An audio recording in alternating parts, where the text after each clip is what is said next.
Habang buhay na siya mabubulag. Hindi mo ba naintindihan? Kung sa'yo ginawa yun, habang buhay ka mabubulag.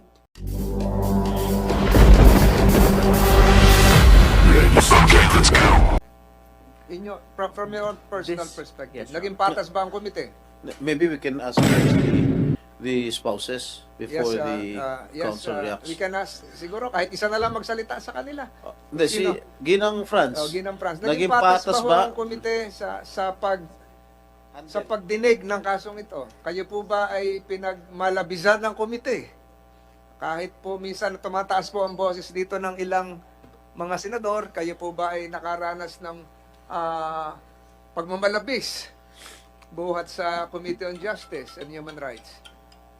Kayo po ba ay hindi tinrato ng maayos sa inyong pangkasalukuyang detention at sa pagharap sa committee ito? Kayo po ba ay binawasan ng karapatan habang naririto? Gusto namin marinig. Siguro hindi mo na kailangan tanungin yung abogado mo. Dapat alam mo kung patas ba ito o hindi pa naging patas itong pandinig para sa inyong mag-asawa. Ako po ay nagpapasalamat, Mr. Chair and Your Honor, sa pagkakataon namin magsalita na bagamat po ibang aking opinion sa mga opinion nila at minsan nakapagtaas ng boses ang mga Kaya siguro kami nagtataas ng boses dahil nagsisinungaling ka. Wala na kami karapatan magtaas ng boses kung talaga mga totoo ang sinasabi mo. Nagtataas kami ng boses dahil nagsisinungaling kayo. Nakita mo na ba yung tsura niya? Lahat ng testigo, tinuturo ikaw. Ikaw, at wala nang iba, kundi ikaw. Ilan testigo ito mga nandito ngayon? 5, 6, 7, 7. Testigo nagsasabang ikaw mismo nagmaltrato dito kay Manang LV. Paano hindi tataas ang boses natin? Pare kasinungalingan na sinasabi mo. At meron pa tayong polygraph test na nagsasabi nagsisinungaling ka. Oh. Ilan yan? 7. Ikaw, sino testigo mo? Meron ka ba presenter rito? Na testigo? Na magko-corroborate sa'yo sa mga sinasabi mo? Nasasangayon sa mga sinasabi mo? Meron ka ba dinala? Kung meron ka dinala, di sana pinakinggan namin. Oh.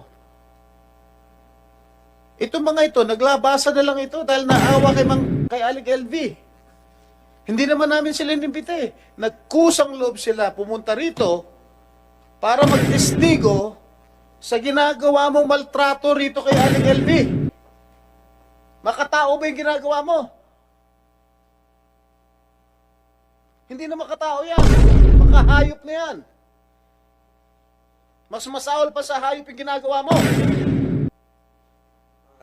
May we ask the gentleman to refrain from and probably just exercise objectivity and cooler heads without offense, Senator Estrada. Alam niyo, Senator Estrada, kasi siya yung gumawa ng kasambahay law.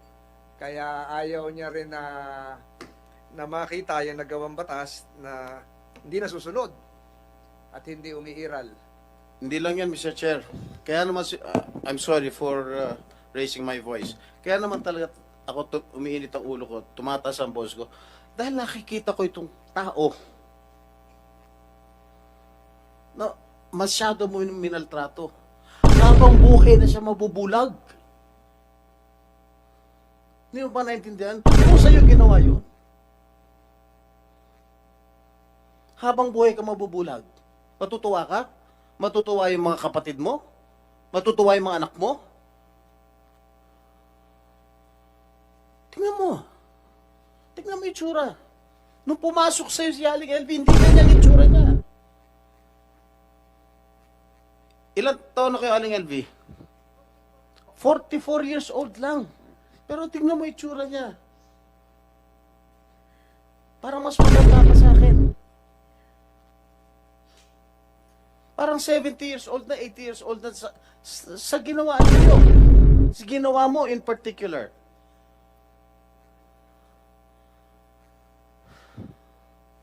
Hindi na makatao yan.